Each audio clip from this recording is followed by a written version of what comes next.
तेरे सामने तेरे बाल बच्चे ज़बा होंगे, ये सब होगा। और ये मत समझना कि मुसलमान जेल में ठूस दिए गए, अब मुसलमान काट दिए गए तो इस्लाम खतरे में पड़ जाएगा। ऐसा कभी मत सोचना और कभी मत बोलना।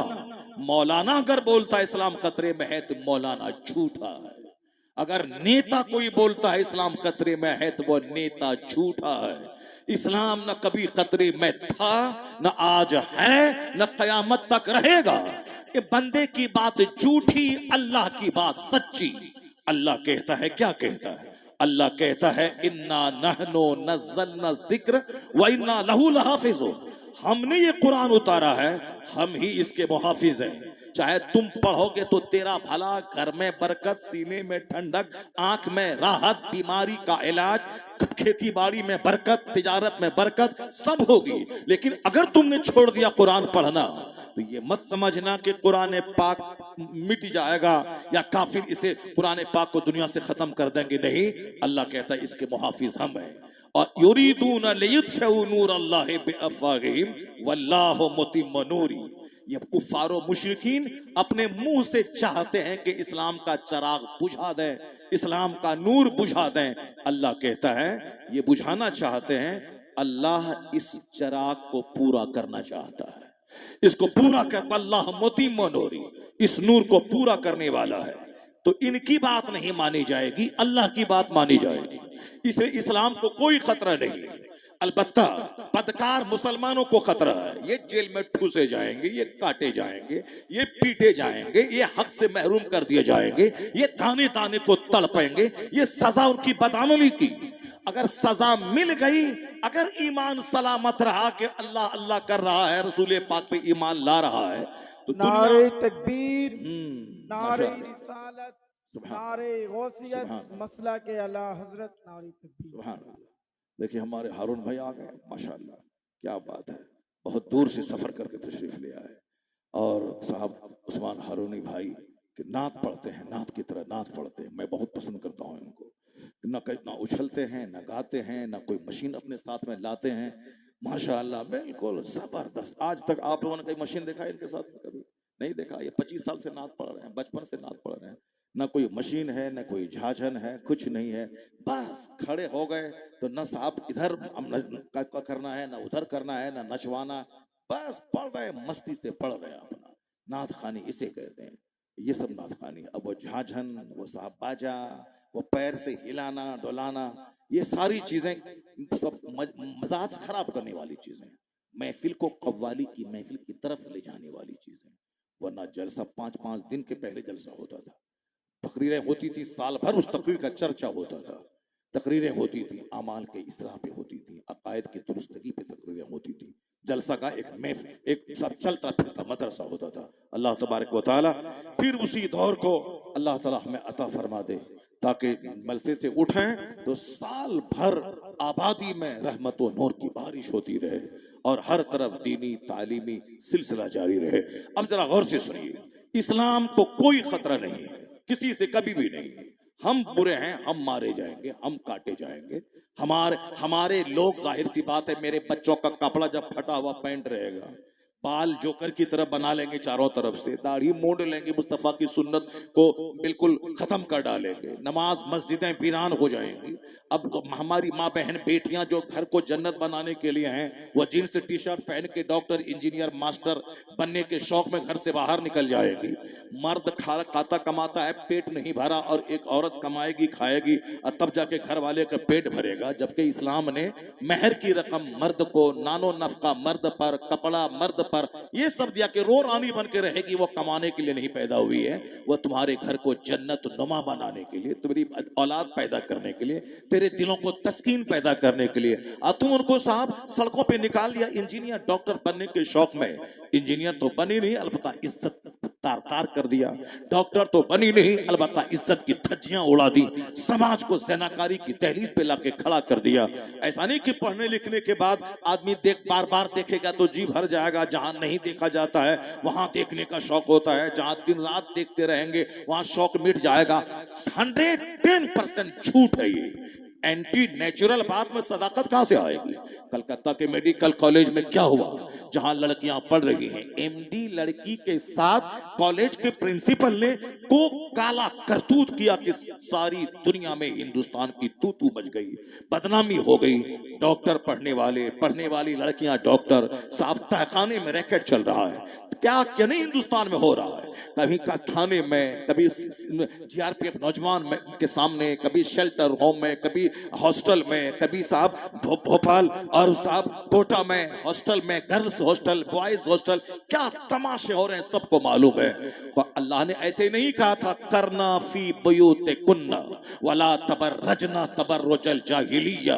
ये अल्लाह ही पैदा किया इंसान मर्द और औरत को, अब पैदा करने वाले को ही खूब मालूम है कि इसकी तबीयत क्या है, उसकी तबीयत क्या है और दुनिया कैसे चलेगी, वो खूब मालूम है। तो अल्लाह ने क्या कहा, ए औरतों तुम अपने घरों में ठहरी रहो, करना फी बुयूतिकुन्ना वला तबर्रजना तबर्रुजल जाहिलिया। अल्लाह पैदा करने वाला वो कहता है कि औरतों तुम घर में ठहरी रहो, दौरे जाहिलियत की बेपर्दा आवारा घूमने वाली औरतों की तरह मत हो जाओ। अब इस्लाम आ गया है, कानून आ गया है, तुम मुस्तफा की कनीज हो, कनीज बन के रहो। ए नबी की बीवियों अपने घर में रहो, ए मुसलमानों की बेटियां, मुसलमानों की औरतें बीवियां, या माशरल मुसलमानों के करो। अल्लाह ने क्या फरमाया, कुल्लिल मोमिनीन यकुद्दु मिन अबसारिहिम, ए मुसलमानों निगाहें नीची रख, अपनी शर्मगाह की हिफाजत कर। व कुल्लिल मोमिनात यकुद्दुना मिन अबसारिहिन्ना, ए हबीब आप मुसलमान औरतों से कह दीजिए वो निगाहें नीची रखें। आवारा यहाँ छत पे, वहां दुकान पे, दूसरों के चेहरे पे ये आवारा निगाह मत दौड़ा, निगाहें नीची रख। मर्द भी निगाहें नीची रखें, औरतें भी निगाहें नीची रखें। वक़रना फी बुयूतिकुन्ना, अपने घर में ठहरी रहो, अपने घर में ठहरी रहो। तो अल्लाह ने तुझको ऐसा बनाया है जिसमें मर्दों के लिए कशिश रखा है। यह कशिश इसीलिए है ताकि तेरे से उनकी शादी हो, तुझसे उनको राहत मिले, उनसे तुझको राहत मिले। लेकिन अगर आवारा सड़कों पे घूमने लगोगी तो आम अजनबी मर्द तुमको निशाना बनाएंगे, तो एक दरिंदा भेड़िया की तरह तुम्हें नोच खाएंगे, तुम्हारी इज्जत को खतरा है। अल्लाह ने तेरे चेहरे पे दाढ़ी नहीं दी है ताकि मर्द के लिए तेरा चेहरा खूबसूरत लगे। अल्लाह ने सर से लेके पांव तक तेरा जो ढांचा बनाया है, उस ढांचे में कशिश है, उस ढांचे में हुस्न और जमाल है, मर्द की खुराक है। वहां अल्लाह ने ऐसा स्ट्रक्चर बनाया है जिसमें बच्चों की खुराक का इंतजाम है, अब बच्चों के बाप की खुराक का भी इंतजाम है, तो अब बच्चों के बाप को भी उससे लुत्फ हासिल होगा और तुम्हारे बच्चों की खुराक का वो जरिया है। इसीलिए ऐसा स्ट्रक्चर है। अब जो तुम मर्दों की तरफ बनियान पहन के घूमोगी तो समाज के मर्दों का क्या हाल होगा। आवारा गुंडा, उसकी नजर तुझ पर पड़ेगी और 10 बंदे जो तुमको नोचना चाहेंगे तो तेरी इज्जत तो पामाल हो जाएगी, जान भी खतरे में पड़ेगी। और जहां भी ऐसा हुआ ऐसा ही हुआ। दिल्ली में रात के 10 बजे अपने बॉयफ्रेंड के साथ बस पे घूमने की क्या जरूरत थी। अब अगर वह बस का कंडक्टर, वह बस का ड्राइवर और 2-4 आदमी मिल करके उनकी इज्जत को लूटा और फिर इतना खतरनाक ढंग से अजियत दी, वो औरत ताब नहीं ला सकी, 40 दिन के बाद मर गई। उसका जिम्मेदार कौन है। क्या कहा कुरान ने, करना फी बुयूतिकुन्ना, अपने घर में ठहरी रहो, आवारा औरतों की तरफ मत फिरा करो। तुम इसलिए कि तुम्हारे पास कशिश है, अल्लाह ने वो कशिश तुमको दी है मर्दों के लिए, तेरे अंदर में अट्रैक्शन रखा है। तुम अट्रैक्शन ना रहे तो फिर तुम्हारा गुजर बसर कैसे होगा। तुम्हारी माँ कहाँ, तुम्हारा बाप कहाँ, तुम्हारा समाज कहाँ, तुम्हारे रिश्तेदार कहाँ। एक अजनबी मर्द तुझको अल्लाह के नाम पे कबूल करता है, बीवी बना के तुझको रखता है, फिर तुम सारा समाज, सारा संसार भूल कर अपने शौहर के बन के रह जाती हो। ये कौन है जो अजनबी दिल में तेरी मोहब्बत अता कर देता है। जहाँ अल्लाह का डर नहीं है वहां क्या होगा, वही जो जबलपुर का ढाबा वाला किया। नागपुर के एक मुसलमान घराने की बेटी, ये बिल्कुल मॉडर्न बनने के चक्कर में, जहां दीन नहीं, इस्लाम नहीं, आलिमों का आना जाना नहीं, वहां तो दीन को खतरा है। अब वहां साहब मॉडर्नाइजेशन, जिद्दत के नाम पे, मॉडर्नाइजेशन के नाम पे, जदीद कल्चर के नाम पे, वेस्टर्न कल्चर के नाम पे, अब क्या हुआ, आधुनिक युग में आधुनिक तौर पे चलने के लिए लव, मोहब्बत, प्यार के नाम पे मोहब्बत करी, मजहब को तर्क किया, उनके साथ गए। सारा हिंदुस्तान जाना किस तरह उसके बदन को निचोड़ कर उसको ज़बह करके गला दबा के जबलपुर के एक नाले में उसको घुसेड़ दिया, जहां अल्लाह का डर नहीं होगा, जहां सिर्फ नफ्स की तस्कीन की जाएगी। वहां तो नफ्स की ख्वाहिश पूरी हुई, उसके बाद तुम कौड़ी के 3 हो गए। कोई काट देगा आफ्ताब पूना वाला, जो लिव इन में बगैर शादी के दोनों आपस में रह रहे हैं, और उसको नाम क्या दिया गया है? लिव इन में रह रहे, लिव इन में रह रहे। ये कौन सा नाम? इस्लाम के खिलाफ जितना भी नाम है, चाहे लव का नाम, मोहब्बत का नाम, वह सब जिनाकारी है। लिव इन जिनाकारी है, बगैर निकाह के रह रहे हैं। ये जिनाकारी कैसी व्यवस्था है वो, जिसको कानूनी तौर पर जवाब फराहम किया गया है? मर्द मर्द के साथ निकाह करें, औरत औरत के साथ निकाह करें। लोग कहते हैं अक्लमंद दुनिया में बढ़ रहे हैं, इसीलिए तो हुजूर ने कहा था आखिर जमाने में लोगों की अक्लें छीन ली जाएंगी, लोग पागल दीवाने की तरह होंगे। पागल दीवाने ही है ना जो मस्जिद में कम नजर आते हैं, शराब की भट्टी में ज्यादा नजर आते हैं। वह पागल दीवाना ही तो है जो जलसे में नात, तकरीर, कुरान हदीस सुनने के लिए कम रहते हैं और हारमोनियम तबला बाजा सुनने के लिए लाखों की भीड़ लगा देते हैं। और लोग खुश हैं कि लाखों की भीड़ लग गई। लाखों की चोरों की भीड़, डकैतों की भीड़, शराबियों की भीड़, गोंडों की भीड़, बेनमाजियों की भीड़, उससे तू खुश होता है। वो तेरे दिल में नफाक पैदा होगा। जो कंधा कंधे को पसंद करता है, पाखाने का कीड़ा पाखाना को पसंद करता है, और भौरा गुलाब को पसंद करता है, नमाजी मस्जिद पसंद करता है, मुसलमान कुरान हदीस पसंद करता है, और जो आवारा है वो आवारगी की महफिल को पसंद करता है। और जो जिस तबीयत का मालिक होगा वो वैसा ही पसंद करेगा। जो जहन्नमी होगा वो नाच गाने को पसंद करेगा, वो सनीमा को पसंद करेगा, वो हारमोनियम तबला बाजा को पसंद करेगा। और जो जन्नती होगा उसको तो अल्लाह का कलाम प्यारा है, मुस्तफा की नात प्यारी है, उसको तो कुरान प्यारा है, उसको तो मस्जिद प्यारी है, उसको तो जो अल्लाह रसूल की बात जिस जलसे में की जाए वह महफिल उसके नजदीक प्यारी है। अब भीड़ को देख के खुश होता है। भीड़ तो शराबियों की है, भीड़ तो गुंडों की है, भीड़ तो लुच्चों लफंगों की है। भीड़ मस्जिद में अगर लग रही हो मुबारक है, भीड़ अगर दरसगाह में लग रही हो मुबारक है, अगर भीड़ दीनी महफिलों में अगर हो रही हो कुरान हदीस सुनने वालों की, तब वह भीड़ मुबारक है। वरना क्राउड को देखेगा तो अभी तो कई लाख क्राउड वहां पर लगने वाला है, कई लाख की भीड़ वहां जमा होने वाली है। नाम मैं नहीं लूंगा, वहां भीड़ जमा होने वाली है। जगह जगह पोस्टर लग रहा है, शिर्क की भीड़ लगने वाली है। भीड़ को कभी कभी अमेरिका में लगती है, अभी 31st नाइट को भीड़ गोवा में समंदर के किनारे लगने वाली है। अभी लोग 15-15 लाख रुपए खर्च करके लोग अफ्रीका से, अमेरिका से, न जाने कहां कहां से आएंगे तुम्हारे हिंदुस्तान के गोवा में समंदर के किनारे। अब क्या करेंगे? वो वहां जुआ भी खेलेंगे, शराब भी पिएंगे, और फिर डुबकी लगाएंगे समंदर के किनारे रेत पर, बिल्कुल मीठी मीठी धूप का मजा लेंगे। जहां शराब, जहां ज़िना, जाके देखें 15-15 लाख रुपए खर्च करके कितनी भीड़ लगी है। अभी गोवा एयरपोर्ट पे जहां हर तरफ शराब की बदबू मिलेगी, समंदर के किनारे जाएं बिल्कुल सफेद किस्म के लोग, गोरे सफेद किस्म के लोग, बिल्कुल ऐसा लगेंगे जैसे सफेद बाल वाला कोई जानवर नदी के किनारे सोया हुआ है। तो उस भीड़ को अच्छा समझेगा। जब 15 लाख रुपए खर्च करके लोग आए हैं तो भीड़ भीड़ का नाम मत लेना। एक बंदा अगर राहे हक पर है वही सवादे आजम है, वही सबसे बड़ी जवाब है।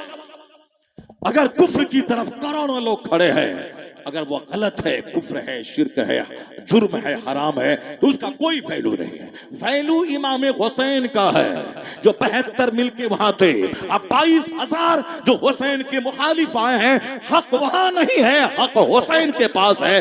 क्राउड हुसैन के पास नहीं है, क्राउड यजीदियों के पास है। इसलिए क्राउड की बात, भीड़ की बात कभी जबान पे मत लाना। यहाँ क्वांटिटी नहीं देखी जाती है, इस्लाम में क्वालिटी देखी जाती है। एक नमाजी 1,000 शराबी पे भारी है, क्योंकि उनके साथ शैतान है, इनके साथ खुदा।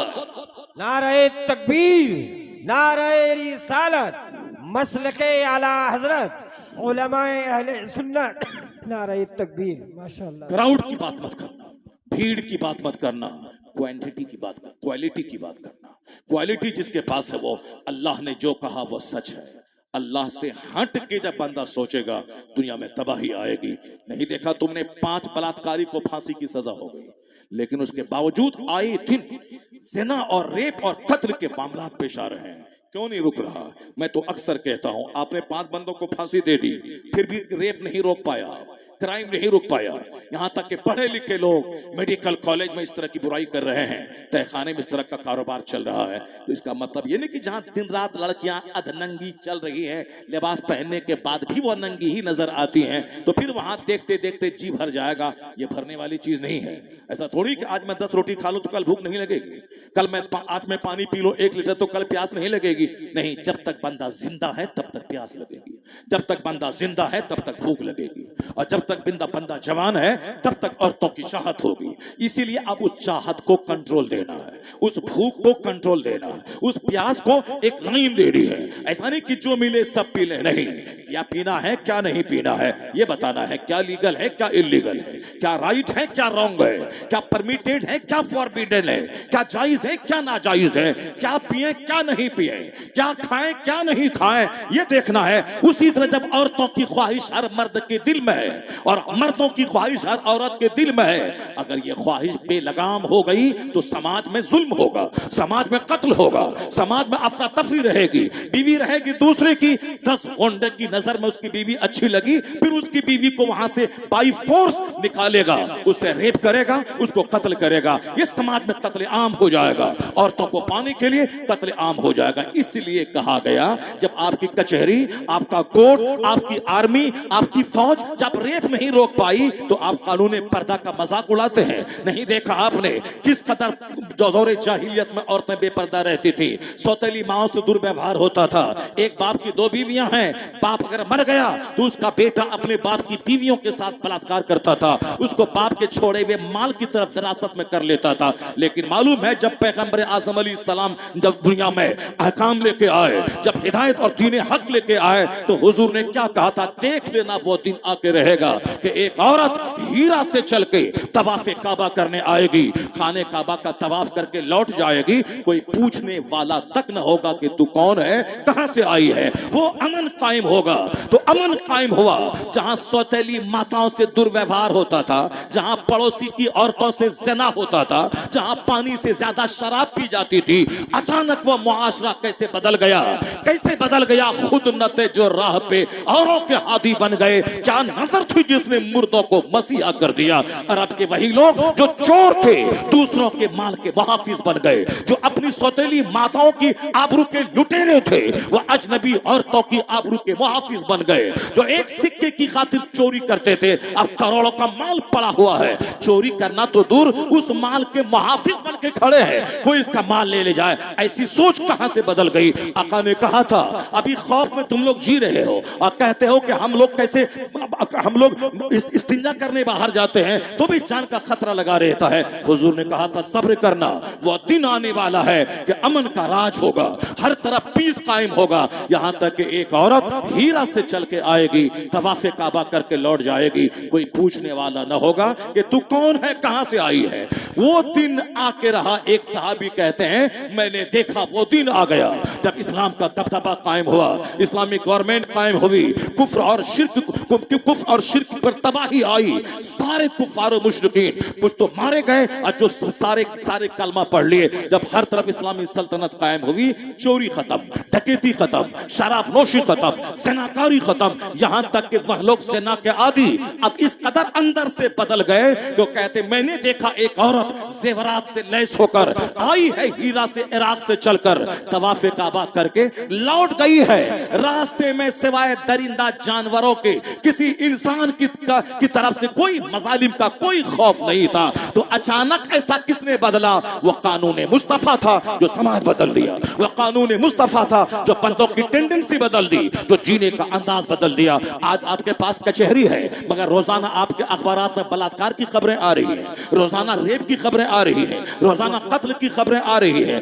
औरतें बचेंगी औरतें पढ़ेंगी का नारा दे रहे हैं, रोजाना औरतें मारी जा रही है, पामाल की जा रही है। साहब औरतों के साथ ज़िना हो रहा है, पब्लिकली ज़िना हो रहा है, लोगों की हुजूम के सामने उसको नंगा किया जा रहा है, उसके साथ रेप हो रहा है और आप तमाशा देख रहे हैं और कह रहे हैं कि साहब नारियां बचेंगी, नारियां पढ़ेंगी। इसीलिए पढ़ेंगी नारियां मेडिकल कॉलेज में ताकि मेडिकल कॉलेज का प्रिंसिपल उसके साथ रेप करे, उसको कत्ल कर दे। तो आपको समझ लेना चाहिए, आप पुलिस की मौजूदगी में रेप नहीं रोक पाए, आर्मी की मौजूदगी में रेप नहीं रोक पाए, सल्तनत की मौजूदगी में रेप नहीं पाए, तो अब तो कम से कम एक फार्मूला को अपना लीजिए। वह फार्मूला मुस्तफा का है, वह कानून पर्दा, उसको अपना लीजिए कि मर्द औरतों से अलग रहे, औरतें मर्द से अलग रहे।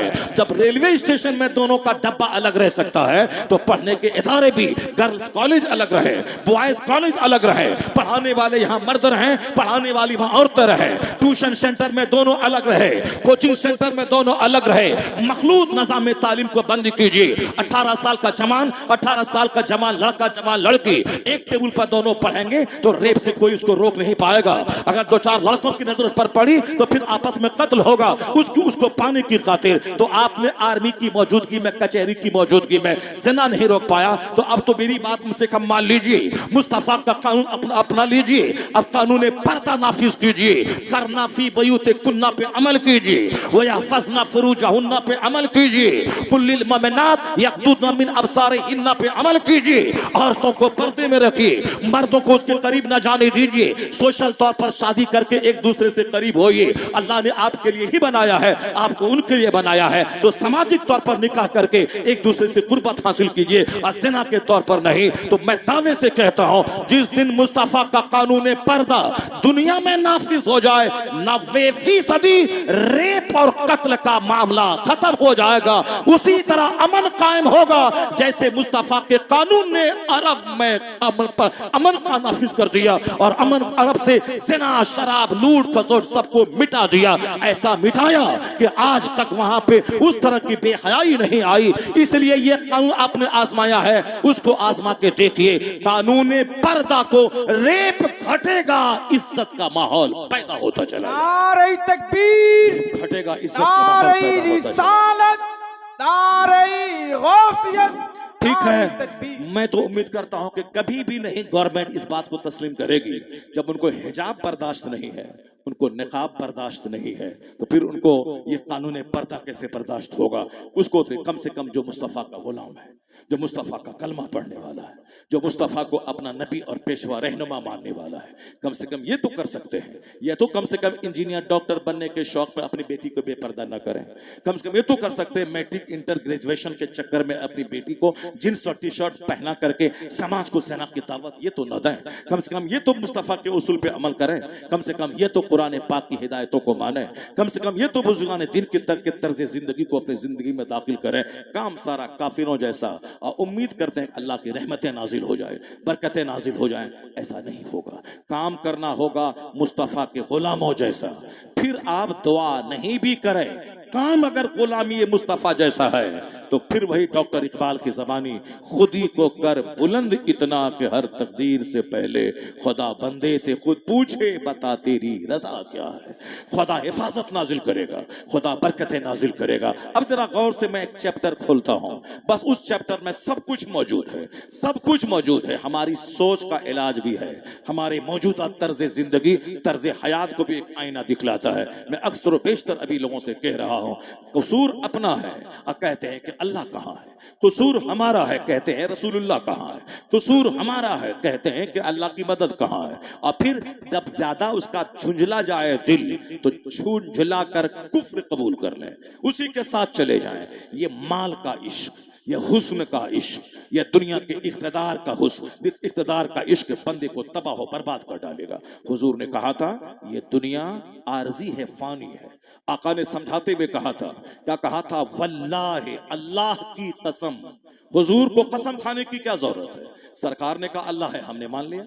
हुजूर ने कहा कुरान है, हमने मान लिया। हुजूर ने कहा जन्नत और जहन्नम है, हमने मान लिया। फिर हुजूर को कसम खाने की क्या जरूरत है? मगर हुजूर हमारे लिए, हमारे नजदीक ये बताने के लिए कि बहुत अहम मामला है, ये अहम बात है, मैं तुमसे कह रहा हूं। इसलिए हुजूर ने गाहे बगाहे कसम खा करके बात को हमारे लिए मौक़त बनाने के लिए, उसको ताकीदी तौर पर हमारे लिए हुजूर ने कसम खा के कहा। जैसे एक बार हुजूर ने कहा था, मैं इस बात पे कसम खा सकता हूं कि जो जुल्मन सताया जाता है, कसूर नहीं है मगर फिर भी जालिम उसको सता रहा है, तो हुजूर ने क्या फरमाया?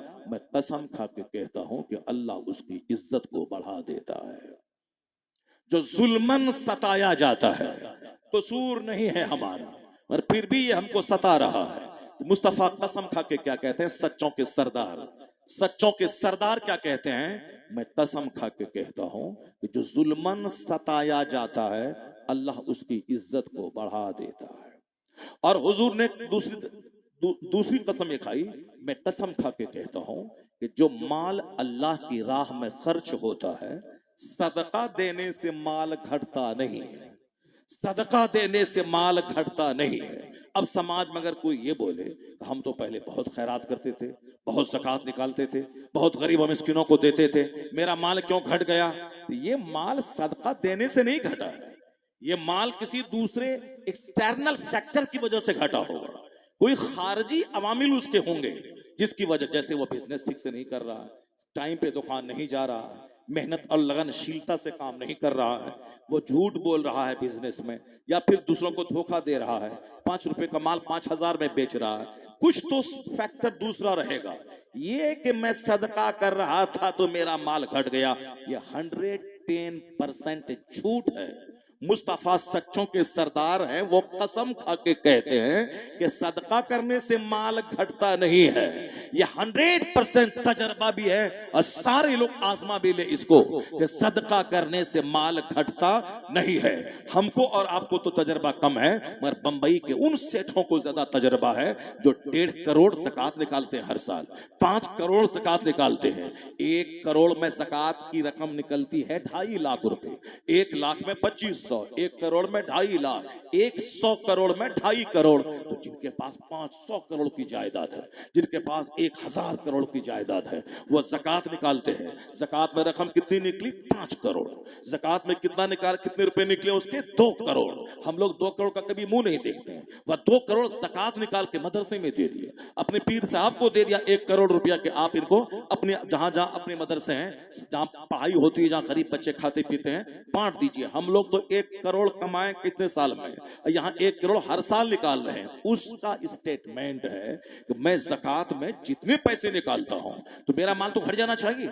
हमारे पास 1000 करोड़ है, हमने 2.5 करोड़ निकाल दिया, तो माल तो घट जाना चाहिए। कहा नहीं, मैं 2.5 करोड़ निकालता हूं तो अल्लाह इसके बदले में हमको 25 करोड़ अता करता है। जब 25 करोड़ अता नहीं करता है तो फिर अगले साल कैसे निकाला, फिर वो अगले साल कैसे निकाला। पहले वो निकालता था 50 लाख, अब निकाल रहा 1 करोड़, अब फिर निकाला 1.5 करोड़, फिर निकाला 2 करोड़, फिर निकाला 3 करोड़। सच कहा सादिक व मसदूक मुस्तफा ने कि सदका देने से माल घटता नहीं है, और जुल्मन जो सताया जाए अल्लाह उसकी इज्जत को बढ़ा देता है, घटाता नहीं है। इसलिए मेरे भाई नीयत अच्छी रहे। मुस्तफा ने क्या कहा इस दुनिया को हकीर बताने के लिए, मुस्तफा ने क्या कहा जरा गौर से सुनिए। इसी दुनिया ने मुझको पागल किया, इसी दुनिया ने मुझको बेटी को जींस टी शर्ट पहनवा के रात सुबह के 4 बजे कोचिंग सेंटर भेजने पर मजबूर किया ताकि वह पढ़ेगी, अच्छे नंबर लाएगी, टीचर की नौकरी मिलेगी और रोजाना 5 घंटे 62 बरस तक वह जाएगी, उसकी जिंदगी में आग लगेगी। यहाँ तो बगैर पैसा कमाए हुए शौहरों के बाल नोच रही है, और जो खुद हर महीने 1,50,000 कमाएगी, फिर उसका दिमाग तो आसमान पे रहेगा, फिर शौहरों का तो जीना हराम कर देगी। यहाँ बगैर कमाए हुए सरदारी है। अच्छा, वह खुद से 1 लाख महीना कमाने लगे तो क्या हाल होगा उसका।